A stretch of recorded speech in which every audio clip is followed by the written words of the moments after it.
Some of you do it with your partner, some of you still do it yourself, it doesn't matter. But we track every single task that is being done, even if you just have a partner, track each other, right? It helps. We track every single thing that needs to be done, every video that needs to be tasked, every single spreadsheet that needs to be filled out, every single thing that we ordered for the video, everything has a deadline and everything's documented. Because it sounds fucking boring, I get it, out of all people, trust me. But the second you wake up as an agency owner and before you can even go to creating a content list, you have to message 5 different people like, hey, did this item arrive so we can make videos with it? You have to text the creator, hey, are you healthy again? Can you record content again? Whatever. Like, you're gonna waste an hour before even getting to work, and then you're gonna thank me for telling you to track everything. The second thing is our daily performance review. Like I already said, every single day, every single one of our team members, but also ourselves, we track the performance, we track the numbers, we track, did we have the entire checklist, which I can send to you guys, by the way, if you text me on Telegram. I have a whole checklist of like the video blocks that we have. Every single thing, did it get implemented? If not, why? If yes, how did it perform? How did the numbers go? What learnings can we get out of it? Like a daily sync call I have with my team, or you can have with your partner, or even with alone if you want to. The third team is our daily team feedback, which I already covered, so I'm not going to go too deep into this, but I have this very strict rule in the agency that I only started implementing like 6 months ago to that extent, but every single person who works for me, and even myself, every single one gets feedback every 24 hours. There's no way around it. It doesn't matter how it happens, it doesn't matter how sick I am, how sick my supervisors are, everyone gets daily feedback. Because the math that I did, which again is a bit of girl math, I have to admit that, but let's say you're competing with an agency that is a clone of you. You have the exact same systems, the same creators, whatever, and you're competing with each other. It's like a fucking race. And this agency, your clone, gives feedback once a week. Every chatter has like a weekly feedback session where they say, hey, you did this bad, this chat was good, all of this stuff. But you as an agency give every single employee feedback every single day. You are gonna scale 7 times faster because your employees progress 7 times faster. Because employees have a compounding effect. Every single chatter you have, every marketing employee, every supervisor, manager, whoever works for you, even your cleaning lady at this point, all of them get better over time. You don't just hire like Elon Musk or whatever for your COO, it doesn't happen. So your employees are essentially like an investment account, and the more money or time you put in there, the more return you get out of it. So your daily feedback, while it's annoying and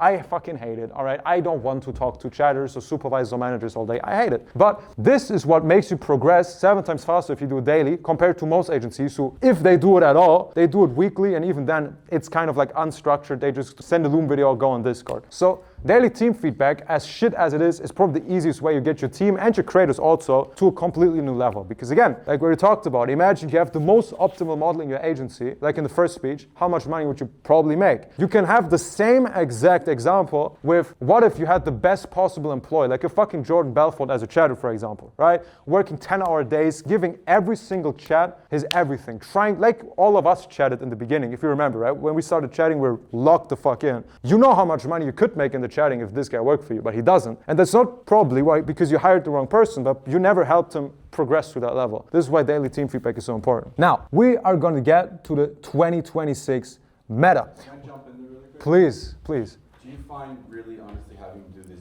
daily is a bit too much, or rather than doing it like every other day? So you give them time to actually activate on what they're doing instead of it's wasting time, or at least if you're doing it daily, you have to be very focused. Oh yeah.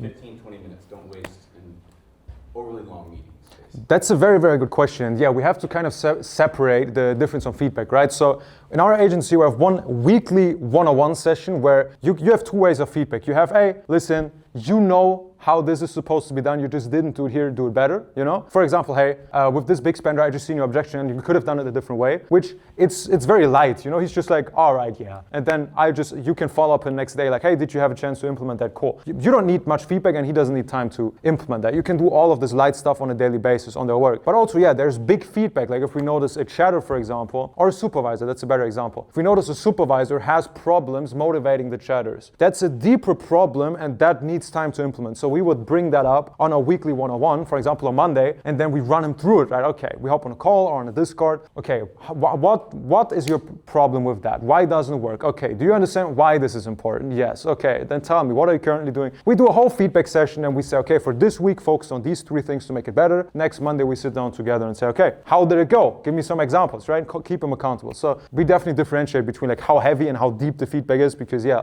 for example, leading people, we can't get that done in 50 minutes, right? But very valid question. Like I fully agree with that for sure. Does that answer it?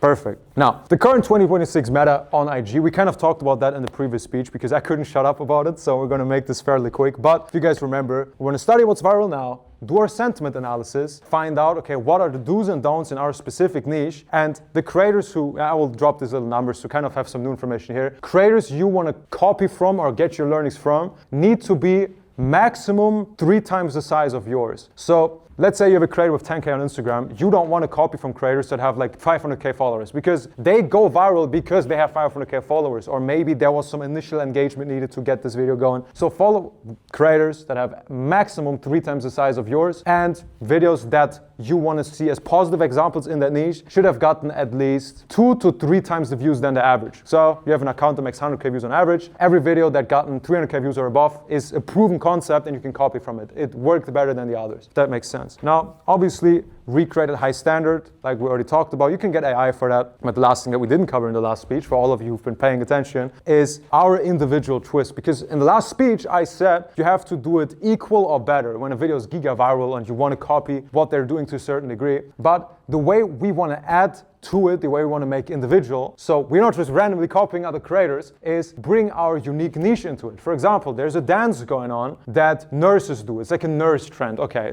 I'm just making up shit on my head, all right? But there's a nurse trend, like to all the nurses, let's dance for the patients.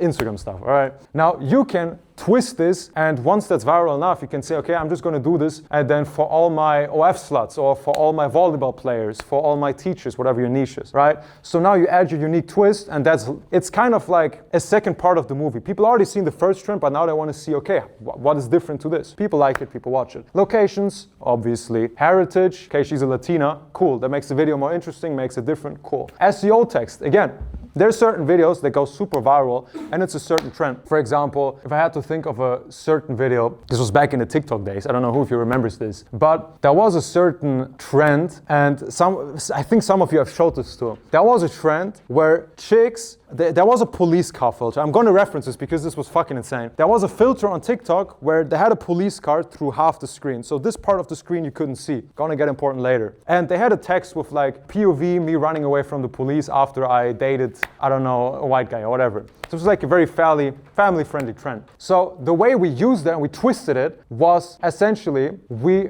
put our own text, POV, me running from the police after, I think it was showing up new to the gender reveal or something like that.